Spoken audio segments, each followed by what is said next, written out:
So I grew up mainly in the Lower Mainland in Delta, North Delta. You guys know where North Delta is? Yeah. So you grew up there. There you go. NDSS, North Delta Senior Secondary. Oh, you went to Seacom. Oh, I'm sorry. Just kidding, Jill. When I was 16, my parents received a call from a family who lived up north. And their daughter was in the hospital at that time, and she was getting discharged. And they were looking for a place that she could live for a year or two or whatever, a safe place for her to live, to recover. Just so happened when I was 16, like my sisters were older than me. They were moved out of the house, and so the house was a little bit more empty. And my parents said, yeah, for sure, she can come live with us. Now, the reason why she was getting discharged out of the hospital is that she was really struggling with a mental disease that we would call anorexia. You guys have probably heard of anorexia before. And she came and she was discharged out of the hospital. She came to live with us. I got to know her really well. She became like a sister to me. She came to youth group, got involved in the church, and eventually married one of my friends. If you don't know what anorexia is, it's an eating disorder characterized by abnormally low body weight. It's an intense fear of gaining weight and a distorted perception of weight. This is usually controlled by how much a person eats. At this point in time, when she was discharged out of the hospital, she was the worst case that British Columbia had ever seen and dealt with. I'm sure maybe things have changed since then. This is in the 90s, but she was the worst at that point in time. But she survived. You know, the doctors said because of how bad her anorexia is, they thought that she probably would never have children. But she did. She ended up having kids with my friend that she married. Anorexia is one type of eating disorder that we battle with here in the Western world. Did you know that in Canada, the estimates are that young people, that at least 5% of our young people battle with some sort of eating disorder? And so when you think about it, in this room, if there's 100, 150 people in this room, you know, you could maybe say that would represent like 7 people in this room that are battling with some sort of eating disorder.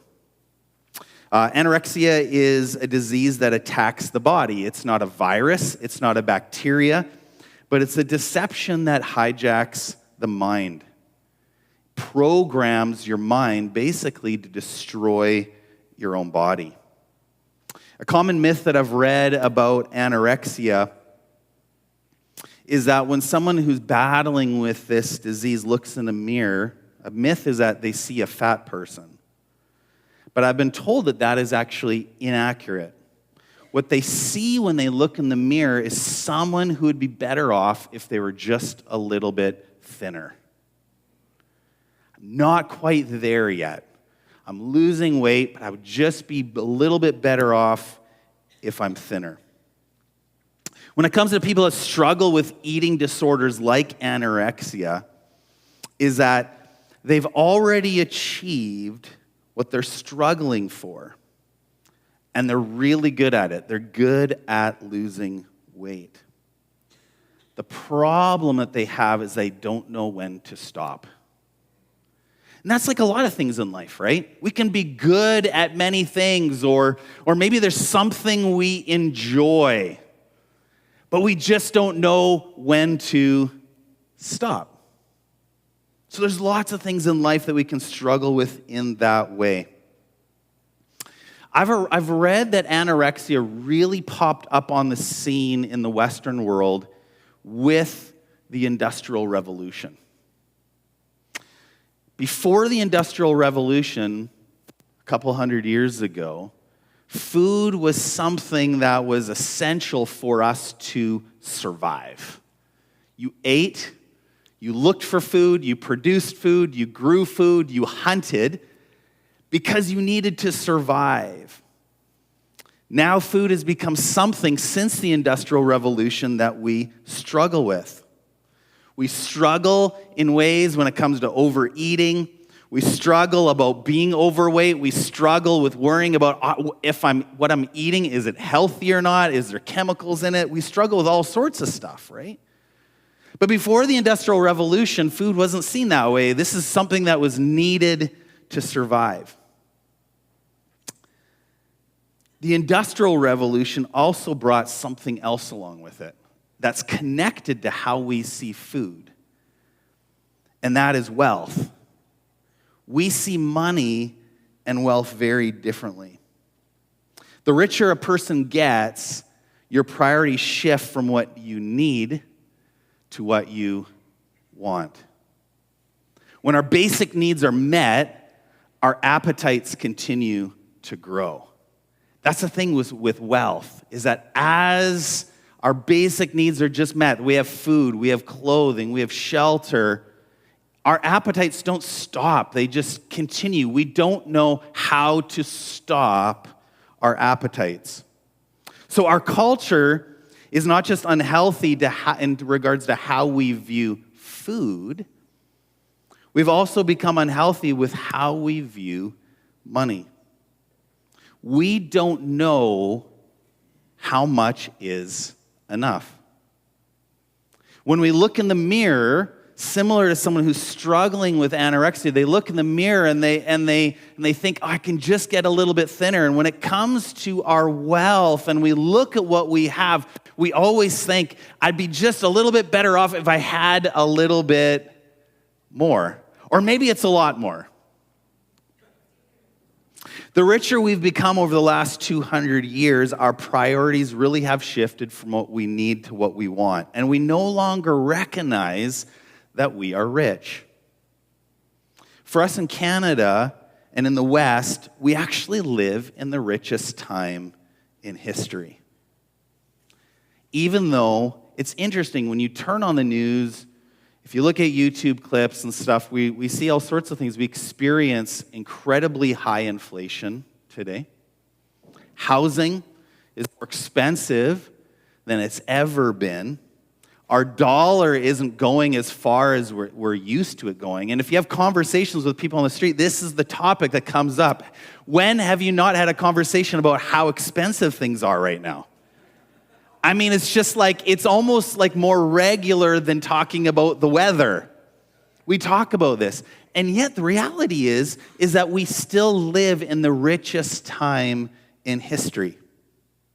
Do you know that the average salary, when I looked at and researched this, the average salary in BC, they say is about $53,000 a year for one person. The average global personal income, though, is $9,700. So our average is $53,000. The average global is $9,700. And so in terms of how you view rich is kind of what your perception is in terms of what you're comparing yourself to, right? In regards to the global economy, for us in Canada, even though we're struggling with the cost of living, we're still incredibly wealthy. Canada is in the top 10 worldwide of average household income. So when you look at the top 10 countries in the world, we are still in the top 10 of global household income. So I put this little graph on the board there. This is the distribution of global wealth. So if you make less than $10,000 a year, you make up 53% of the global population. Isn't that mind-blowing to think about? That over 50% of everybody in the world, their household income is $10,000 or less. It puts our situation into perspective, doesn't it? If you look at this as well, the light blue shows this, that if you make between $10,000 and $100,000, that's a huge swath of money, that makes up another 33.8%. So I think potentially a lot of Canadians fit in that. You're somewhere between $10,000 and $100,000. Now, if you're, as a household income, if you're making over $100,000, maybe there's two of you that are working, you have dual incomes, and you may be making over $100,000, now you're in the top 10, 12% of the world. So this is the distribution of global wealth. If you have enough food in your cupboard and your fridge to cover you for the week and beyond, you are rich. I want you to think about what's in your cupboard. You are rich. If you have more clothes than you know what to do with, and you're still shopping for more, you know, as you are bundling up your clothes to take to like the thrift store, and at the same time you're shopping for more clothes, you are rich. You're rich. If you have the ability to stop by Starbucks or Tim Hortons for a coffee multiple times a week, you are rich. If you have more stuff in your house than you know what to do with, and you're thinking about how to do a garage sale or sell it on Facebook Marketplace or whatever it is, you are rich. You are doing well. If you have money left over outside of your basic necessities like food and clothing and shelter and things like that, if you have money outside that, you are rich. Now, I'm not putting this all up there and talking about this to make you feel guilty. You don't have to feel guilty. You don't have to feel guilty about being Canadian. You don't have to feel guilty about being raised in this country. You don't have to feel guilty about having a good wage. What I want you to grab out of this is sense the blessing in that. There's a blessing in that. And sometimes we get so caught up in being like, man, things are so expensive, this, that, and the other. We see the inflation that's happening. We see what's going on in cost of housing, different things like that, that we lose focus and recognize the blessings of God in our lives, how much we've been given, and it's good. This is just a bit of a reality check. There was a Gallup poll that was done several years ago, and a Gallup poll means they're interviewing all sorts of people, doing a survey. And in the survey, they're asking people what they would consider to be rich. For each person that they interviewed, the average was whatever was double of what they made, they considered to be rich. So if someone made $50,000 a year, they'd be like, someone who makes $100,000 a year is rich. If they made $60,000, it was $120,000. If they made $120,000, it was $240,000. It was really interesting. Rich is a moving target. No matter how much you have, you just never have enough. This is part of the human condition. There was a 19th century philosopher, his name was Arthur Schopenhauer.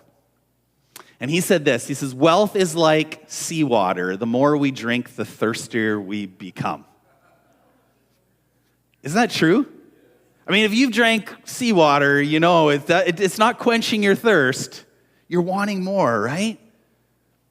And that's what wealth does to us. We're all in that boat.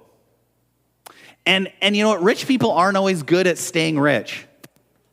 We're not good at staying rich. It's interesting, when they study, you know, a lot of parents, like we live in Canada, so it's like we put our kids in hockey. We're hoping that they're going to make it to the NHL or whatever it is. We're hoping to hit the lottery ticket in that regard. And the studies show, like if for NFL players, I don't have the stats for NHL players, maybe they do better.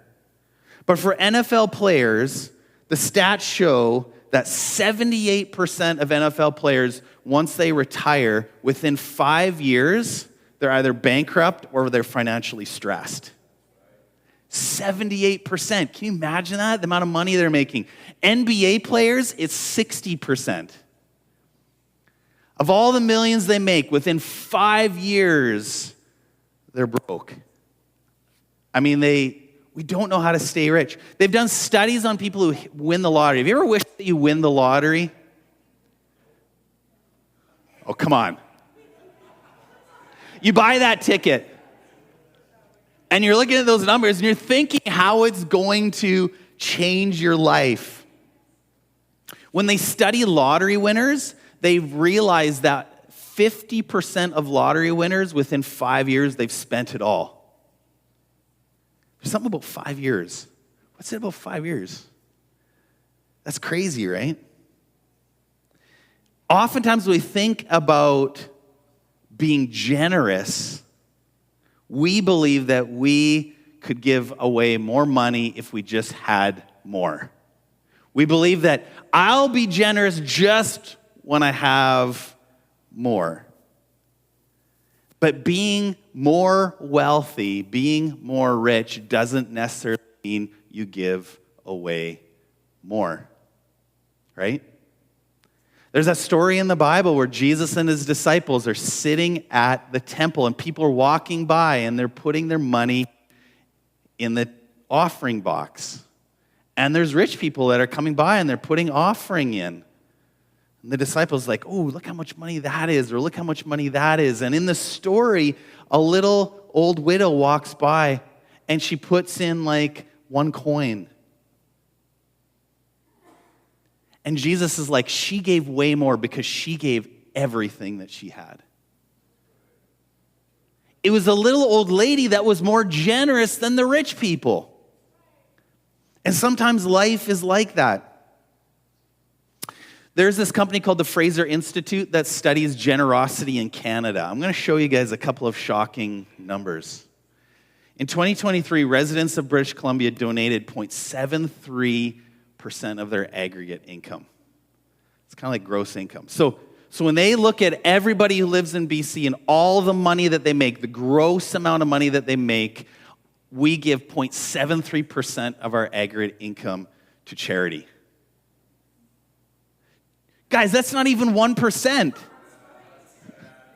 It's actually really embarrassing.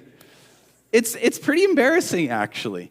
Now, obviously, that equals itself out in terms of some people are giving away, 5, 10, 15%. They're giving away a lot, but that just shows there's a lot of people in our province that don't give anything, right? And so we're giving away, I think as Canadians, we like to see ourselves as generous. We're Canadians, we're generous. I actually think we're fooling ourselves. Let me give you this other stat. 17% of people who file taxes in BC give to charity. So what that means, so if you don't know, this is how giving to charity works. So if you donate money, whether it's to a church, maybe it's United Way, maybe it's the mustard seed in town, whatever it is, if it's a registered charity and they have your name and they have your information, at the end of the tax year, they're going to send you a receipt. And then when you're doing your income taxes, you take that receipt and you do it as part of your income tax return. And the reason why you do that is because you're going to get a certain percentage of money back from the government that you'd already given them. But it's a tax return, right? So from what I understand, in BC, if you give over $200 in a year, you're going to get about 50% back. Okay, so if you give $2,000 away to charity, you're going to get $1,000 of your income tax back. I could be wrong on that, but that's what I read. So you think about that, only 17% of people in our province do this. They have even one receipt. We're not very good at this. So this is what I say. For us in BC and Canada, we are like that person suffering from anorexia. No matter how much we have, it's not enough. We feel that we just need more.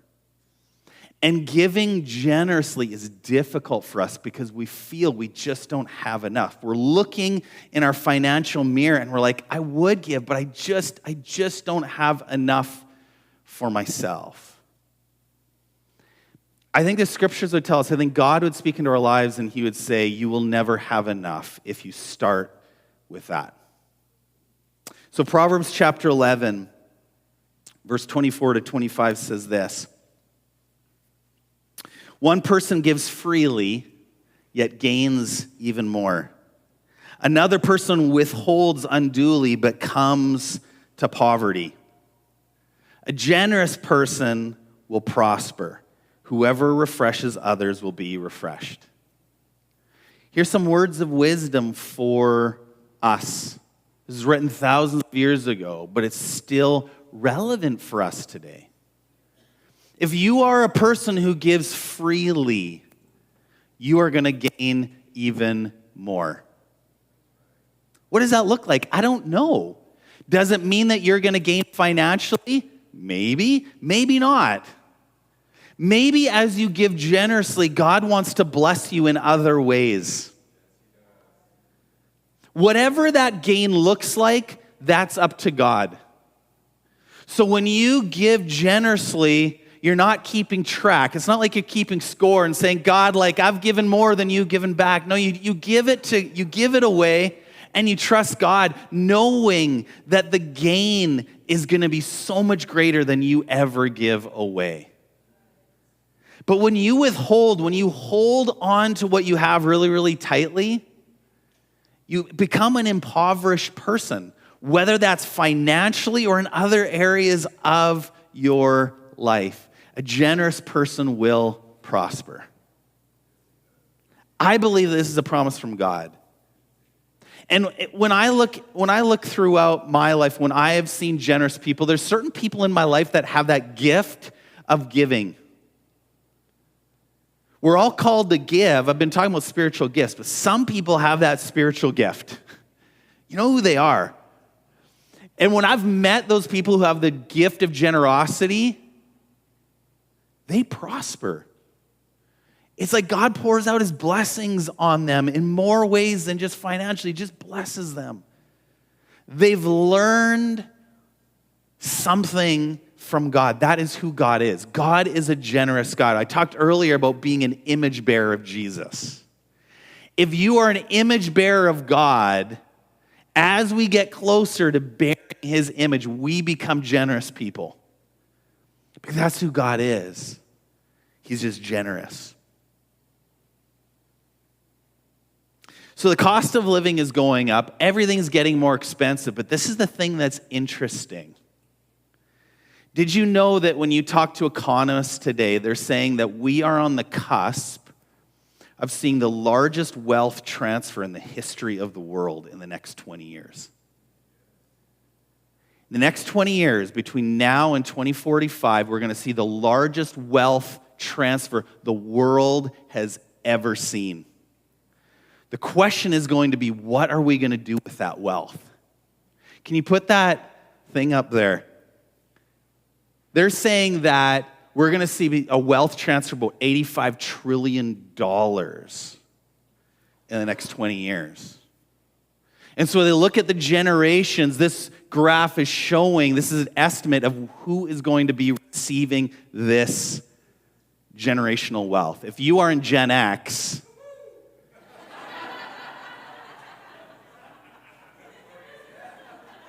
yeah, you're like, sweet, I have like the largest piece of the pie. So that means you were born between 65 and 80. I fit within that category. If you're a millennial, I mean, there's $30 trillion that's gonna go to Gen X sometime in the next 20 years. If you're a millennial, there's $27 trillion that's gonna pass on to you. If you're Gen Z, there's gonna be about $11 trillion that's gonna pass on to you in the next 20 years. That's honestly, most of this generational wealth is being transferred on from the baby boomers. And so we're looking at cost of housing, we're looking at how expensive things are, but the reality is that this is coming. This is coming. Are we going to be a people that are generous? You know, when I look at Scripture, it says, God so loved the world that he gave his only son. God was so generous, he gave his only son. He calls us to be generous. What are we going to do with this wealth transfer? That is going to be interesting. You know, when it comes to generosity and wealth and how to deal with this stuff, I think the Bible is still a great place to go to. The Apostle Paul wrote many letters in the New Testament. And there's a couple letters that he wrote to a young pastor. His name was Timothy. Timothy was a young man. He was pastoring a church in a city called Ephesus a couple thousand years ago. Now, Ephesus was an interesting city. It was a port city on the Mediterranean. It was one of the largest cities of the world 2,000 years ago. It was a city that wealth flowed through Ephesus. The people in Ephesus were rich. In fact, if you go and visit Ephesus today, which you can walk through the streets because it was abandoned a long time ago. You can see the wealth that was there. The people there were rich. And yet there was a church there. People had come to follow Jesus. Many of the people who came to follow Jesus had money. And so the question with these people who were wealthy that were following Jesus is that, what are they going to do with that? How are they going to deal with that? Paul had some really godly advice to give to Timothy, and I want to read a little bit of that to you today. In 1 Timothy chapter 6, verses 6 to 10, and then we're going to read 17 and 19, it says this, "Yet true godliness with contentment is great wealth." Just want to pause there. What is true wealth, you guys? It's not going to be the largeness of your bank account. Paul's touching on something that's really, really important. Godliness, who you are as a person, your character, how you live out your life, and then being content with what God gives you. He's like, that's going to be true wealth. Can we be people of contentment? That is true wealth.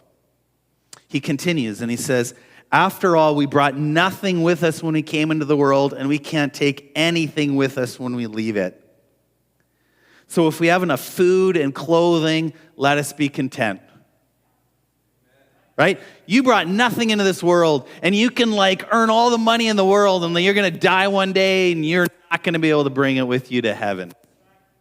So with the wealth that God gives you here and now, don't hold on to it tightly. Ask yourself, what is it that God wants me to do with this?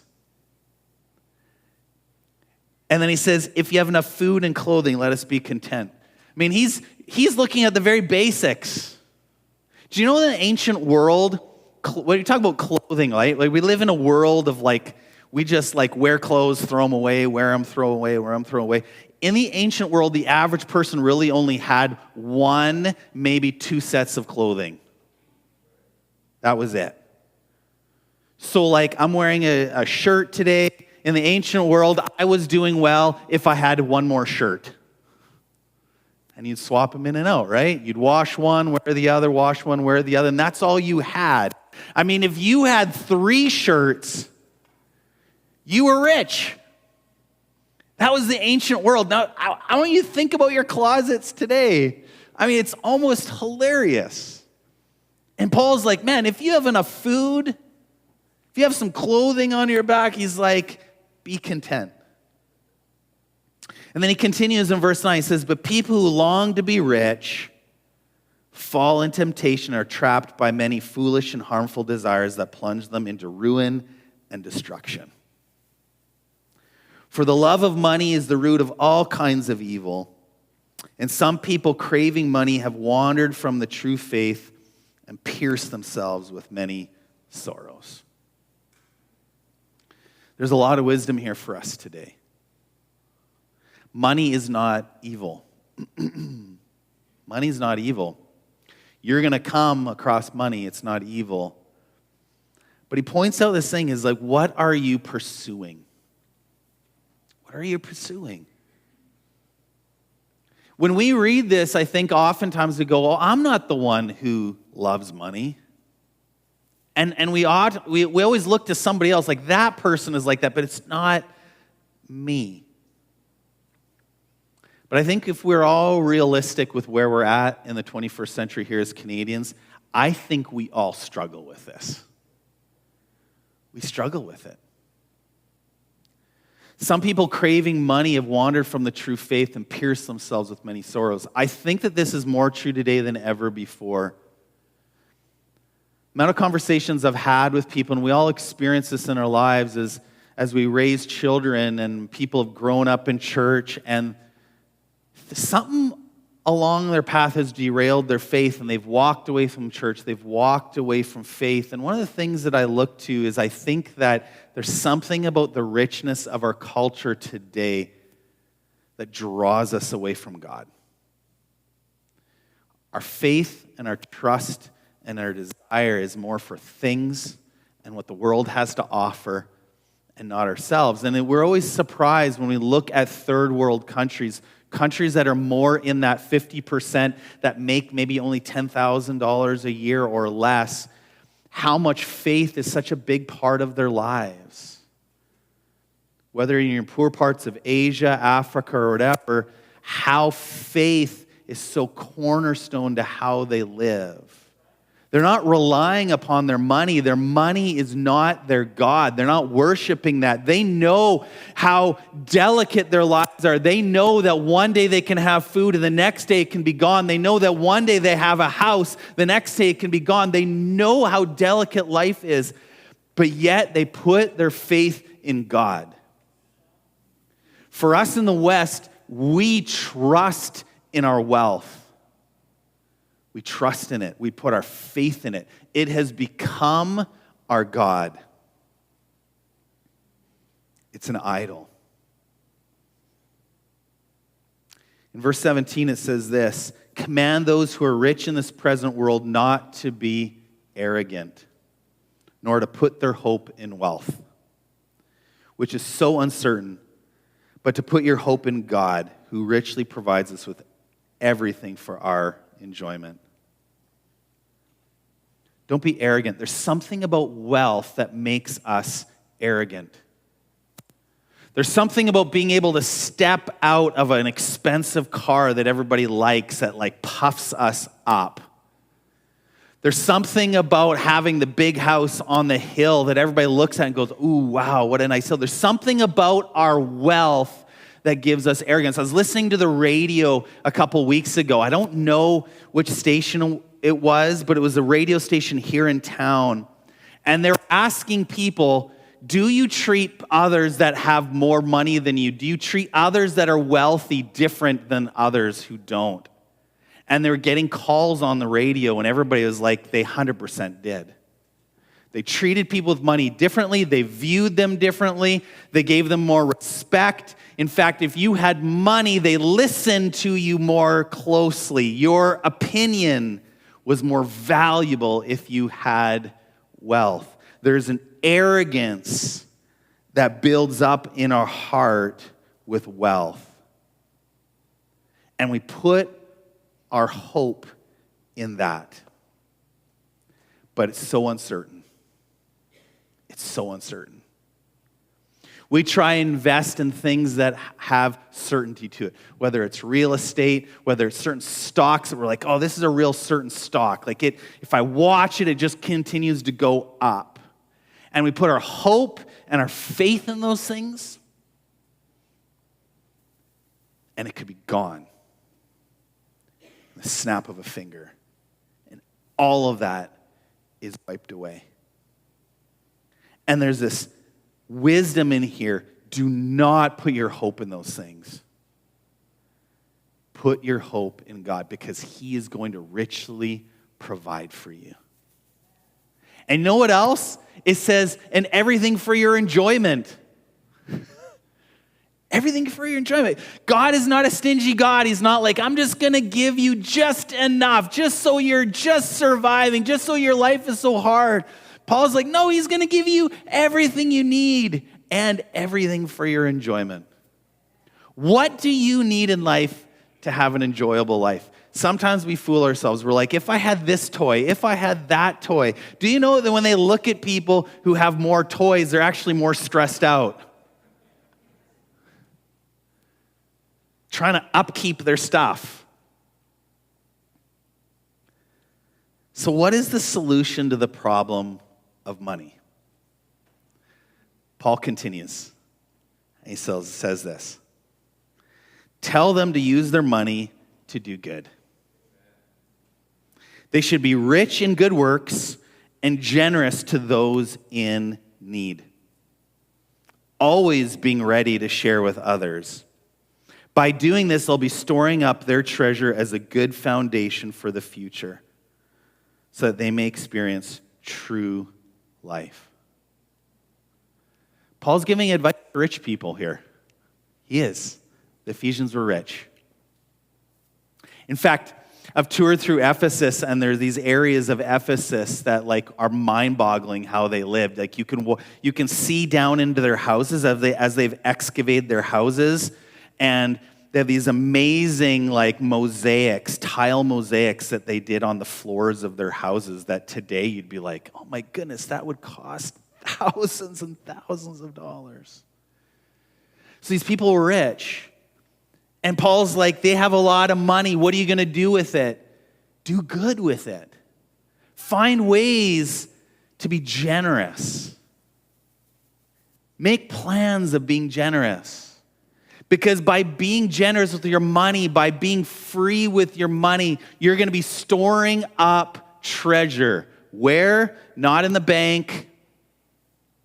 Not in your safe at home. Wherever you store up your treasure, you're storing up a treasure, a good foundation for a future so that you will experience true life. The life beyond this life. You're going to live for 30, 40, 50, 60, 70 years, and what you do on this life spills over into the next. But not just that, on this life that you're living right here and now, when you set that foundation of generosity, when you're blessing people with what you have, you are also going to experience true life now. Now, Jesus isn't just worried about the life in the life to come once you die, but he's saying you're going to experience true life now. Oftentimes we struggle because we feel we don't have enough, but the reality is that we put our money where we value things. The things that we value, we put money towards. So what do you value? I would encourage you, if you are kind of in the place where you're like, man, where do I start? How do I go about doing this? Do I just walk around the street looking for places to put my money or doing this or that or whatever? The one thing I would encourage you is put it a part of your budget. Put a part of your budget every month. You're like, I'm going to give this percent and it's going to be given away. And you budget it a part of your monthly budget. Catherine and I, in our family, we've been doing that for years. When we made little and we've made more, we've always budgeted that. For us, we look into the Bible and we look for wisdom to that. And I'm not going to go into great detail, but when we look at the Old Testament, God commanded the people of Israel to give 10% of everything that they made to the temple. But God didn't stop there. He's like, and I also want you to be generous to poor people. I want you to be generous here, there, and wherever. And so for Catherine and I, for us, it's like from the moment we started making money and when we got married, we would just set aside at least 10% of what we made to give back to God. So this is yours, God. And you know what? If you make that step and you do things like that, eventually you don't even recognize it. You're not missing it. You're saying, this is God's, and you just give it away. And then outside of that, it's like we're looking at, we give away to other aspects as well in terms of missions and the mustard seed and different things like that in terms of trying to be generous. And when I say that, I'm not telling you that to make myself feel better, okay?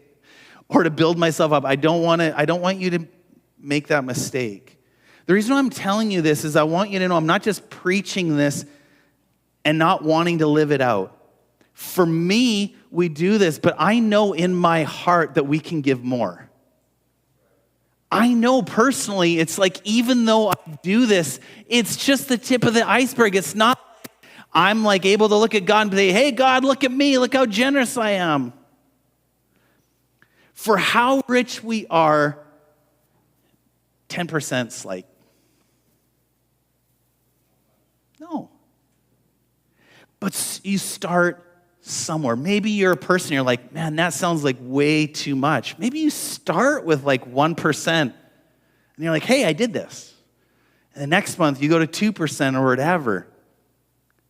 But you have to choose in your heart. You're saying, God, you've blessed me. Allow me to be a blessing to others. This is your money, it's not mine. I'm not going to hold on to it tightly, but I'm going to give it away. I'm going to stop there. This is just the tip of the iceberg when it comes to the subject. We might touch on other aspects, because Jesus talked about wealth. He talked about money a lot. This is just one little scripture.